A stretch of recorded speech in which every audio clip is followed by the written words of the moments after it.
Good morning to all. मैं नरेंद्र सिंह आपका Hindi class में स्वागत करता हूं। आज हम एक नई कहानी छोटा जादूगर के बारे में आपको बताने जा रहे हैं। छोटा जादूगर कहानी के लेखक हैं जयशंकर प्रसाद। इस कहानी में कुछ कठिन शब्द हैं जिनको मैं सबसे पहले बता देना चाहता हूँ। ध्यान दीजिए, आपकी किताब में भी ये कठिन शब्द हैं जिनको पढ़िए और उसका अर्थ जानने की कोशिश कीजिए। गर्व, गर्व का मतलब गौरव है, गर्व का मतलब अभिमान भी होता है। तिरस्कार, अनादर, पथ्य यानी भोजन होता है। बीमार व्यक्ति के लिए जो भोजन होता है उसको पथ्य कहा जाता है। दीर्घ मतलब लंबी, निश्वास सांस छोड़ना, व्यग्र मतलब बेचैन, अकस्मात अचानक, हिंडोला झूला, उद्यान का होता बगीचा, चतुर होशियार, बटोरना समेटना इकट्ठा करना, चेष्टा कोशिश, स्फूर्तिमान चुस्त, समीप पास, अविचल स्थिर, भौचक्का अचंभे में पड़ जाता है। इस कहानी में कुछ कठिन शब्द भी हैं जिनका उच्चारण पढ़ना और लिखना दोनों है। उसको पढ़िए भी और उसको रफ कॉपी में लिखिए। कलनाथ संपूर्णता, तसल्ली, निशानेबाज, वनस्पति, चार खाने, ईर्ष्या, चेष्टा, दुर्बल, स्मरण, अकस्मात, स्फूर्तिमान। ये कुछ ऐसे शब्द हैं जो जिनका उच्चारण और जिनके स्पेलिंग पर आपको विशेष ध्यान देना है। पढ़ो और लिखो, इन शब्दों को आप किताब से देखिए और रफ कॉपी में इसको लिखिए। आइए अब कहानी की शुरुआत करते हैं। किताब में जो कठिन शब्द है उसके अलावा भी कुछ हमने कठिन शब्द यहाँ छाटे हैं। विषाद, उदासी, तिरस्कार, उपेक्षा, निर्बल, स्वच्छ, कलनाद, मीठी आवाज, स्तब्ध मतलब हैरान। ये भी यहाँ कुछ कठिन शब्द हमने लिखे। इस कहानी में कौन कौन से पात्र हैं, पात्र वचन मैं पहले बता देना चाहता हूँ। देखिए, सबसे पहले इस कहानी में लेखक जयशंकर प्रसाद, ये इस कहानी के एक पात्र हैं। लेखक की पत्नी, जयशंकर प्रसाद की पत्नी, जिसको यहाँ पर श्रीमती के नाम से संबोधित किया गया है, ये इस कहानी का दूसरा पात्र है। तीसरा, जो इस कहानी का नायक है, जो इस कहानी का केंद्र बिंदु है, जो इस कहानी का मेन कलाकार है, वो 13-14 साल का एक लड़का है जो अपना नाम छोटा जादूगर बताता है। इसका चौथा पात्र है लड़के की मां, पांचवा पात्र है लड़के के पिता। ये है इस कहानी के।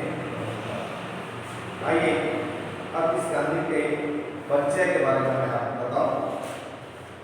जयशंकर प्रसाद द्वारा लिखी हुई छोटा जादूगर जो कहानी है, यह एक 13-14 साल के बच्चे के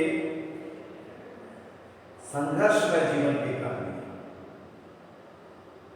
वो बचपन में किस प्रकार अपनी जिंदगी को चलाने के लिए संघर्ष करता है, किन किन परिस्थितियों से वो गुजरता है, किन कठिनाइयों का वो सामना करता है और बड़े धैर्य और साहस के साथ किस प्रकार उनका मुकाबला करते हुए वो आगे बढ़ता है। संघर्ष ही जिंदगी है। इसलिए इस कहानी में लेखक ने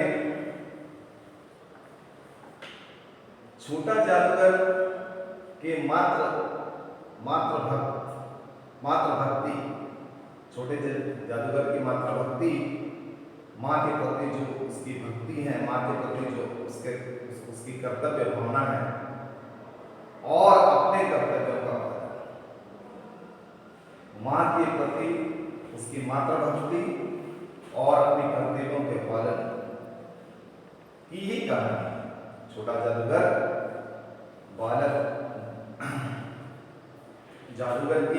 मातृभक्ति और कर्तव्य पालन की कहानी। छोटा जादू की कहानी में एक ऐसे छोटे बच्चे की कहानी प्रस्तुत की गई है जो अपना बचपन भूलकर अपना और परिवार का जीवन चलाने के लिए जादू का खेल दिखाता है। वह निशानेबाजी में जीते खिलौने से लोगों को खेल दिखाकर पैसे कमाता है। वह ताश के पत्तों से जादू दिखाकर पैसे कमाता है। लड़के के पिता आजादी के आंदोलन में भाग लेने के कारण जेल में हैं तथा मां घर में बीमार है। खाने और मां के इलाज के लिए उसे पैसे की जरूरत है। वह जादू का खेल दिखाकर अपनी बीमार मां के लिए दवा दारू की व्यवस्था करता है और अपना पेट भरता है। यहाँ लेखक ने गरीबी में, तकलीफों में, अभाव में जिंदगी जीने वाले बच्चे की व्यथा का मार्मिक चित्रण किया है। गरीब बच्चे ना शिक्षा प्राप्त कर पाते हैं, ना अपना बचपन ही ठीक ढंग से जी पाते हैं। बचपन की खुशियाँ, बचपन का सुख, बचपन की मौज मस्ती और बचपन का आनंद से वो वंचित ही रह जाती हैं। जिंदगी चलाने के लिए छोटी उम्र में ही उन्हें काम करना पड़ता है। उन पर जिम्मेदारियां आ जाती हैं। छोटी उम्र में परिस्थितियों उन्हें समझदार बना देती हैं और वो संघर्ष के रास्ते पर चल सकते हैं। संघर्ष करते हुए वे अपने जीवन जीते हैं। छोटा जादूगर एक गरीब बालक के संघर्ष में जीवन की कहानी है। छोटा जादूगर एक समझदार, धैर्यवान, साहसी, सहनशील, संघर्षशील, परिश्रमी, होशियार, मातृभक्त, जिम्मेदार, बुद्धिमान बालक है। वह इस कहानी का नायक है। वह बहुत होनहार है, बहुत बुद्धिमान है, बहुत चतुर है। परिस्थितियां उसको सब कुछ बना देती हैं। परिस्थितियों में पढ़कर छोटी उम्र में ही परिस्थितियां ऐसी आ जाती हैं कि वो घर की पूरी कठिनाइयों का, जिम्मेदारियों का उस पर भार आ जाता है और वो संघर्ष के साथ, साहस के साथ उनका सामना करता है। इस कहानी में लेखक ने बाल मन की कोमल भावनाओं का मार्मिक वर्णन किया है। लेखक ने बाल मनोविज्ञान का सहारा लेकर मां के प्रति बच्चे की भावनाओं का प्रभावशाली वर्णन किया है।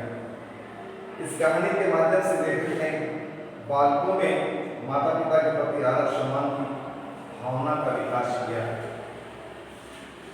आइए कहानी को सार संक्षेप में अब हम आपको बताते हैं। उसके बाद आपको इस कहानी से जुड़े बहुत सारे प्रश्नोत्तर भी बताएंगे। ध्यान दीजिए, छोटा जादूगर, यह कहानी है कलकत्ते की। लेखक जयशंकर प्रसाद अपने शहर से कलकत्ता घूमने जाते हैं और कलकत्ता जब घूमने जाते हैं तो वहाँ कलकत्ते के कार्निवल के मैदान में उनकी मुलाकात छोटे जादूगर से होती है। यह एक गरीब निर्धन बालक है। यहाँ कार्निवल के मैदान में चारों तरफ बिजली चमक रही है। चारों ओर हंसी और विनोद का वातावरण है। लेखक ने 13-14 साल के बालक को देखा जिसके गले में फटे कुर्ते और ऊपर छोटी सी रस्सी और जेब में ताश के पत्ते हैं। उसके चेहरे पर उदासी का भाव है। लेखक उस निर्धन लड़के की ओर आकर्षित होता है। उसके व्यक्तित्व को देखकर, उसके रंग रूप को देखकर, उसके हालात को देखकर वो उनके प्रति आकर्षित होते हैं। उसने लड़के से कार्निवल के बारे में पूछा। लड़के ने उसे वहां होने वाले खेलों के बारे में विस्तार से बताया। लड़के को, लेखक को उस लड़के के प्रति सहानुभूति होती है। उसने, लेखक ने उसे शपथ दिलाया और उसे वहां से ले जाकर एक खिलौने की दुकान, जहां पर निशाना लगाते हैं, खिलौने की दुकान जहाँ निशाना लगाते हैं वहाँ ले जाते हैं। इस बीच बातचीत में लड़का बताता है कि उसके पिता आज़ादी के आंदोलन में भाग लेने के कारण जेल में हैं और मां घर में बीमार है। वो भी देश के लिए, देश सेवा के लिए काम करते हुए जेल जाना चाहता है, परंतु घर में मां बीमार है और उसके प्रति अपने कर्तव्य का पालन करना है, इसलिए वो जेल नहीं गया है। उसकी मां बीमार है इसलिए वो जेल नहीं गया। लड़के के माँ बाप के बारे में जानकर लेखक को उसका तमाशा दिखाना अच्छा नहीं लगा।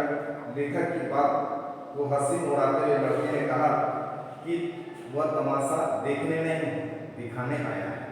वह तमाशा दिखाकर कुछ पैसे कमाएगा और अपनी माँ की दवा दारू और अपना पेट पालने की व्यवस्था करेगा, इसका प्रबंध करेगा। लड़के की ये सारी बातें सुनकर लेखक बड़ा आश्चर्य में पड़ जाता है। उस लड़के के मुंह पर गंभीर विषाद के भाव हैं और धैर्य भी है, अपनी परिस्थितियों से संघर्ष करने का भाव भी है।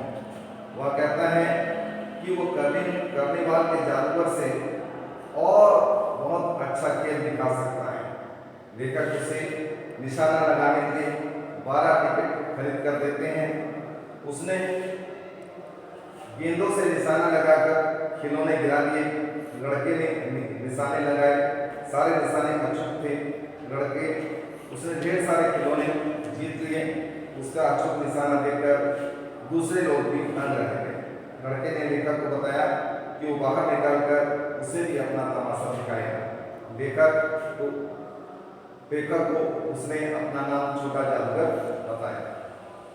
वहीं छोटा जादूगर दूसरे किसी दिन लेखक को बोटानिकल उद्यान में मिल गया। उसने लड़के ने लेखक को नमस्ते किया और अपना खेल दिखाने के लिए अनुमति मांगी। लेखक की पत्नी ने उस छोटे जादूगर को के खेल को देखने की उत्सुकता दिखाई। फिर क्या हुआ? उसने खिलौने के माध्यम से खेल दिखाया।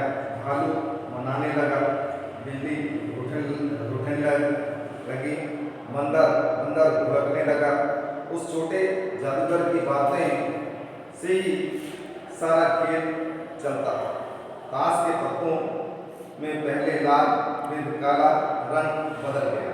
बातों में ही खेल पूरा हो गया। खेल इतना मनोरंजक था कि दर्शक हंसते हंसते लोट हो गए।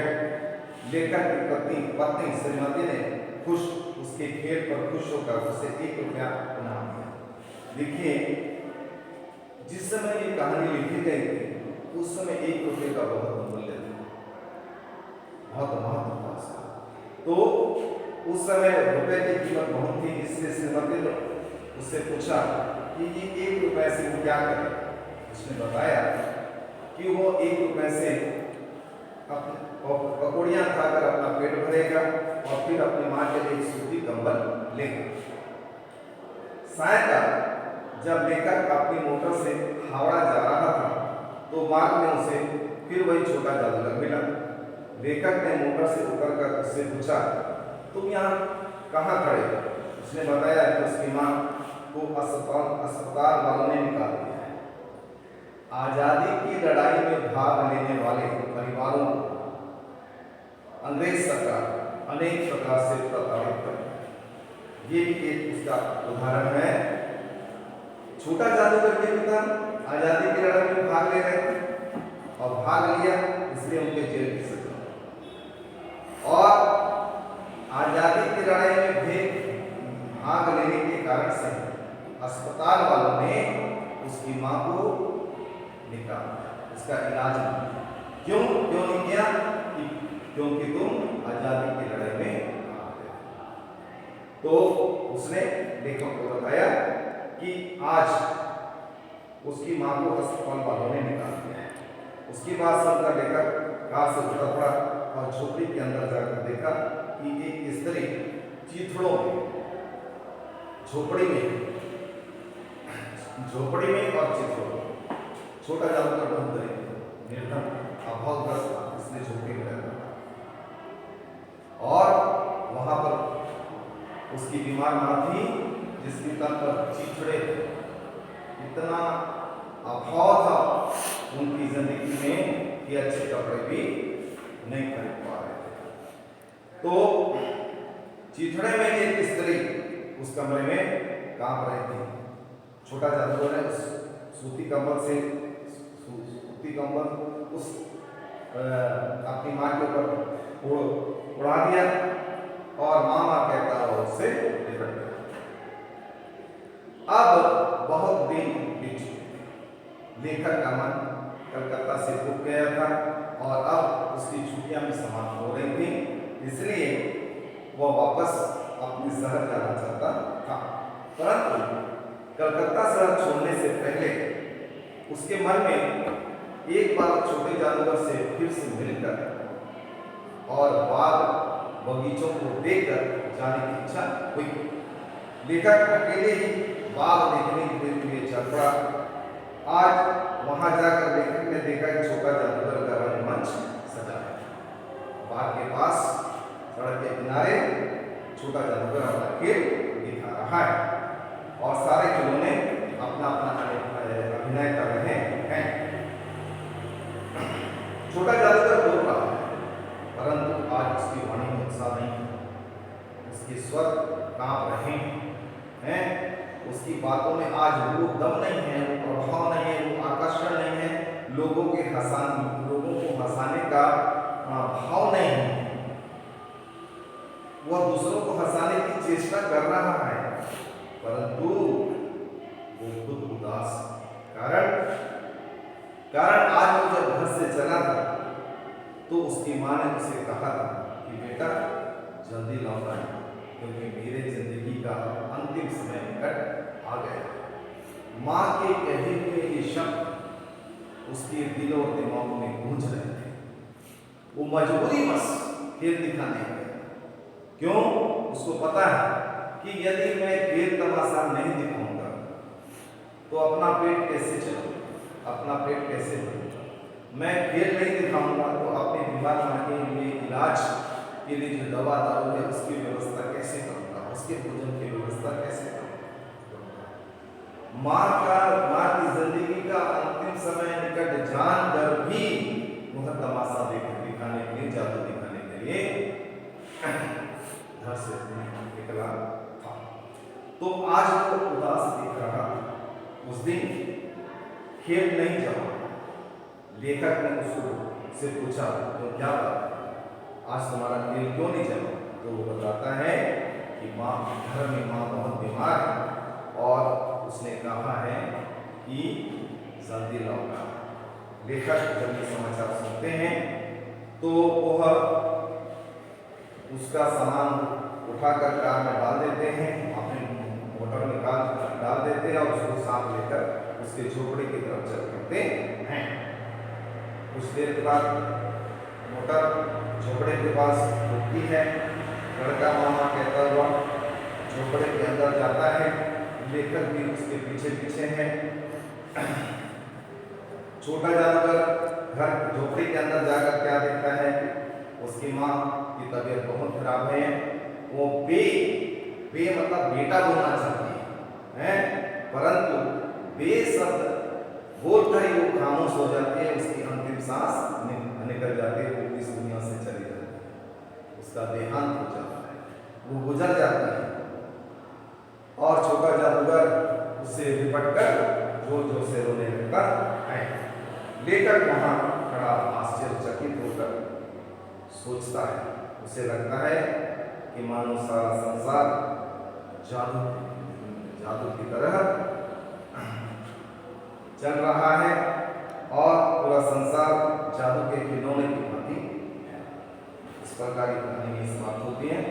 देखिए इस कहानी में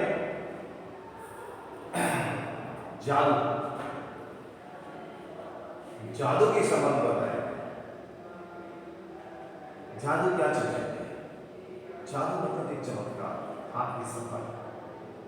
थोड़ी देर के लिए जो कुछ देखते हैं जादूगर के द्वारा, वो वास्तव में सच नहीं होता, लेकिन सच दिखाई देता है। जैसे एक पत्ता है लाल रंग का है, ताश का पत्ता है वो लाल रंग का है। वो जादूगर अपना हाथ उस पर फेरता है, घुमाता है तो काले रंग का बन जाता है। जादूगर एक रस्सी को लेता है और हमको दिखाता है पूरी रस्सी सीधी साधी जुड़ी हुई प्लेन रस्सी है, और उसी समय हमारे सामने ही वो रस्सी को हाथ में घुमाता है और रस्सी के एक टुकड़े कर देता है।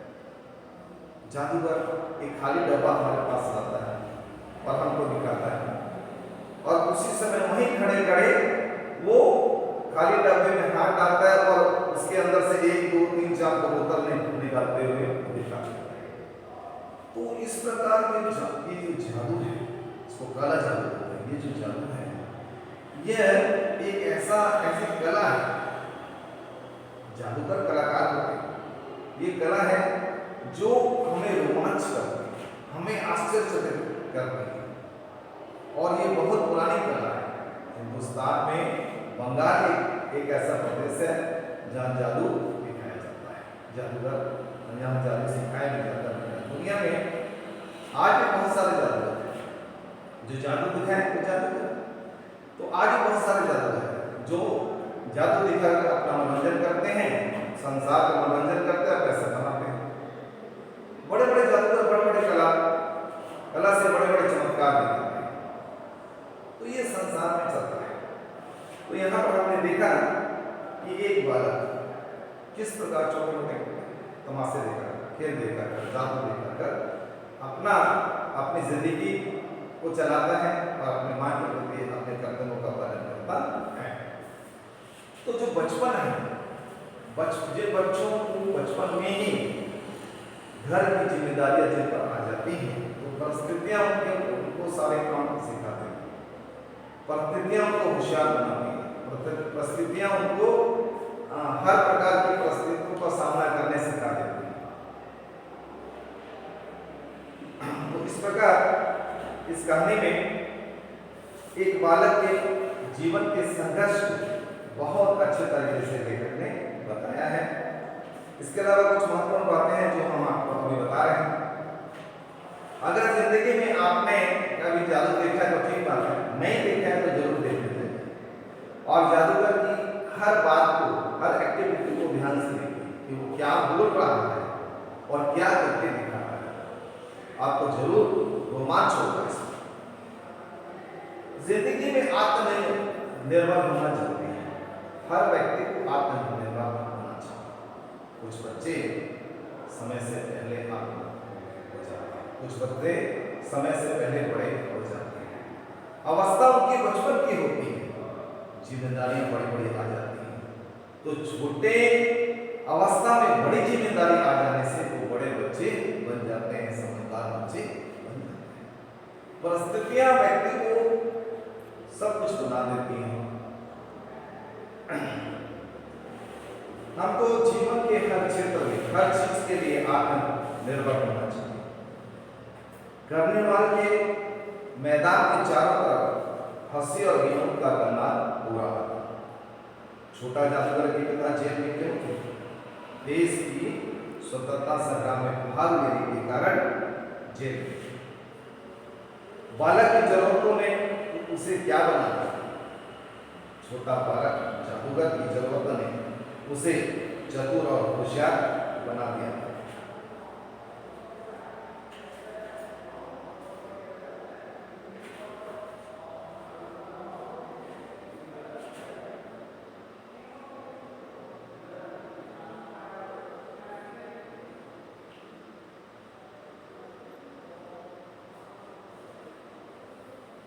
पर बच्चे परिस्थितियों में आत्मनिर्भर होना सीख जाते हैं।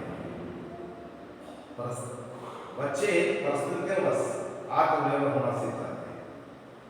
यही इस कहानी का संदेश भी है, और इस कहानी में ये बताया गया है, जब छोटा सा बालक जादूगर को अपने घर की परिस्थितियों का आभास होता है, तो वो कर्म क्षेत्र में आ जाता है, वो अपने बचपन को भूल जाता है, दूसरे दायित्वों को भूल जाता है। कुछ बच्चे बचपन में पढ़ भी नहीं पाते, परिस्थितियों के कारण से पढ़ नहीं पाते, आगे बढ़ नहीं पाते, क्योंकि परिस्थितियों में पढ़कर उनके पर इतनी जिम्मेदारियां आ जाती हैं कि वे उनका परिस्थितियों का मुकाबला करने में ही उनका पूरा जीवन बीत जाता है। तो इस प्रकार ये कहानी समाप्त होती है। इस कहानी को आप किताब से पढ़िए और उसके प्रश्न उत्तर को समझिए और उसे रब ताबीर बनाने का प्रयास करिए, क्योंकि हिंदी में लेसन को, कहानी को पढ़ना जरूरी है। पढ़ेंगे तो आपको जो हम अभी बताएंगे कहानी उसको आपको समझ में आएगी। तो फिर भी अगर कुछ समझ में नहीं आता, कोई प्रश्न उत्तर समझ में नहीं आता या कोई दूसरी बात समझ में नहीं आती है, तो आप हमसे जब स्कूल खुलेगा आपसे पूछ सकते हैं। तो आज बस इतना ही। आपका होमवर्क हमने दिया आपको कि आपको ये किताब कहानी पढ़नी है और इसके बाद हम नया लेसन लेकर नेक्स्ट क्लास फिर आपके हाजिर होंगे। तो आप अपना ख्याल रखें, खुश रहें। धन्यवाद।